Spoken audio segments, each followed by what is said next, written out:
Thank you for being with us on this segment of VACo on the Go, our VACo's video magazine. Knowing that Delegate Steve Landis, representing the 25th District, House District here in Virginia, which makes up Rockingham counties. Part of Augusta and part part of Augusta. Albemarle.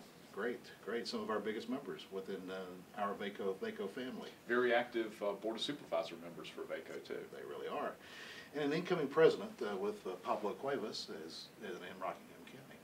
A couple of issues that just kind of wanted to share, just discuss with you, talking about the 2013 General Assembly. VACo's top three issues are aid to localities, public education funding, and transportation. I know you have been a big supporter of local governments and our request trying to get this aid to localities reinstated back in the governor's budget. Can you talk a little bit about our top three priorities and how you feel about it? Sure. Well, the aid to localities issue, Dean, I think is very important because we've heard from our localities that that was a short-term gimmick, if you will, to try to balance our budget when we were dealing with the recession, just like local governments were. But none of us saw it as a long-term measure that we would continue. And I have to give Delegate Lacey Putney, the chairman of our House Appropriations Committee that I serve on, really taking the lead at our Appropriations Committee retreat this past fall in kind of laying out the line that that should be a budget priority. It structurally adjusts the budget in a proper way, but more importantly, it also assists the localities, which I think is important. And I fully support them. I was glad to see the governor included that in the budget. Now, related to transportation, as you know, the governor has got his package out there, and we're looking at that. I have some concerns about parts of it, especially those parts of it that are predicated on action by the federal government. We've not seen a lot of action from them. Hopefully they'll move forward with the measures that part of the governor's plan is dependent on. But we're getting a lot of input from citizens about the sales tax and the increase there and what the impact would be. Doing away with the gas tax, some people like that, some people don't. But I'm hoping that we'll come out of this session with something that everyone can support, because we do know that transportation is vital for improving our infrastructure, allowing our localities to move forward, and also helping our economic development efforts in Virginia. And then education is always an important issue for all of us, and funding for education for localities is usually the top budget area that they have to deal with. And luckily, the governor has put some additional resources in the budget. I know the House and Senate are looking at those things, and I'm hopeful that we'll have additional resources for education in the budgets that come out of this session. Delegate Landis, I know that you've been very supportive on our issues. I know that you've got some specific regional issues that you're working on this session too. Can you share a few of those regional issues? One thing that came out of meeting with local governments, I think that's important. I've got some budget language and an amendment in dealing with trying to have $500,000 to help our Intergovernment Affairs Commission, Local Government Commission, basically work on fiscal impact statements that that has the legislation that's coming through the General Assembly and what that fiscal impact is on localities. You know, we do that for state agencies. They provide that information for us.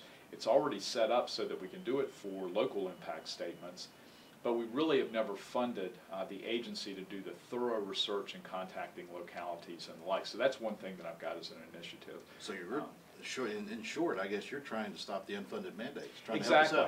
We've heard that for years and years, and this was a way that seemed logical to me would be the next step to really try to beef up the information the legislature is getting, but also localities would be able to provide that input to the legislature before we act on legislation, just like we do from state agencies. So I think that's very important, and I'm hopeful that we'll maybe have some additional resources in the budget to do that. Other things that are of concern, I think, to my localities, obviously I represent part of Albemarle County, and the issues surrounding the University of Virginia this past year, and the action or inaction of some of the things that occurred with the Board of Visitors. I've got some legislation to reform transparency, how boards are trained in their responsibilities, because they are responsible to the public. And I've also got a piece of legislation to put a non-voting faculty member and then also make sure that a student member comes from student government for all boards of visitors. So that legislation is moving through the legislature and was a result of obviously concern locally. Then I've also got some other issues related to the budget and trying to provide resources for areas that I represent and making sure that that those things move forward that try to help our local economy and jobs is still a concern for all the localities that I represent. So we're trying to be supportive of measures to keep that moving forward and provide the resources so that localities can see the benefit of that as well. Another priority issue that we've had at VACo is the workforce development and developing, I guess, a good infrastructure, trying to employ our students, make sure that they've got good jobs when they get out of school.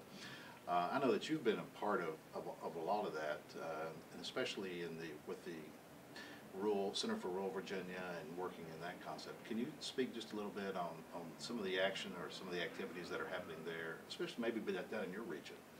Well, workforce development is very important. I'm very fortunate that Blue Ridge Community College and Piedmont, Virginia Community College are the two community colleges that provide workforce training. We've tried to do, Dean, more with allowing them the flexibility to work with their local governments and local businesses to determine what are the workforce needs. They work in cooperation with the local school systems, as you know, and especially the career and technical schools, K-Tech or the Shenandoah, the Valley VOTEC in Augusta County, or Massanutten Technical Center in Rockingham. And they do a really good job.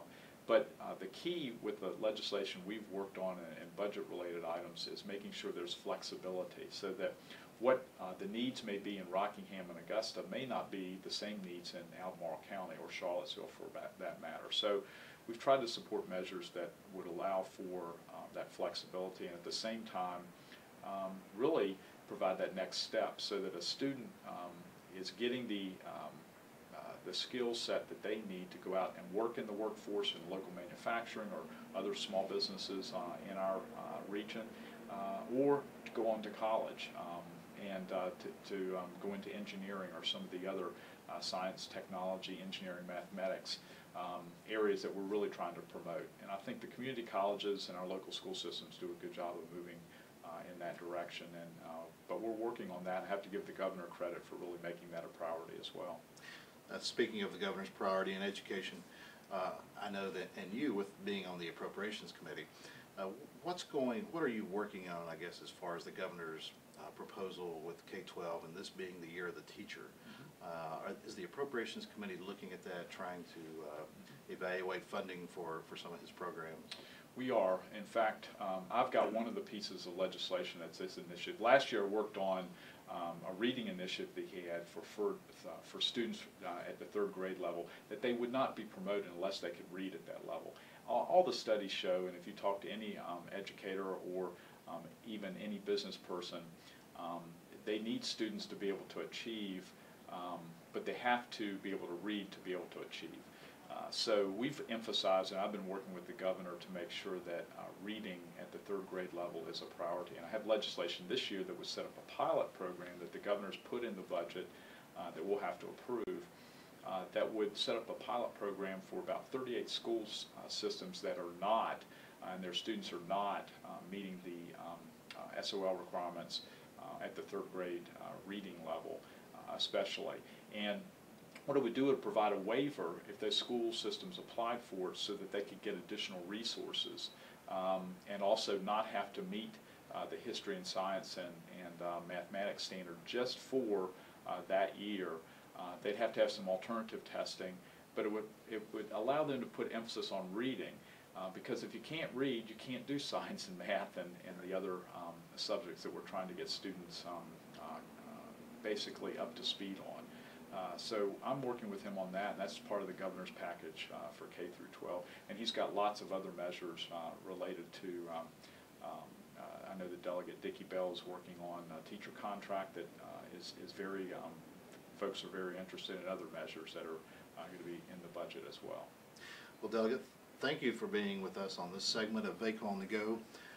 You have been a real friend to local government for many years, and we always enjoy talking with you and coming to you with our legislative needs, and as I'm sure Rockingham and Augusta County does the same. They're not shy about bringing issues to me, which I appreciate. So thank you for being here with us, and best of luck in the session. Thank you, Dean.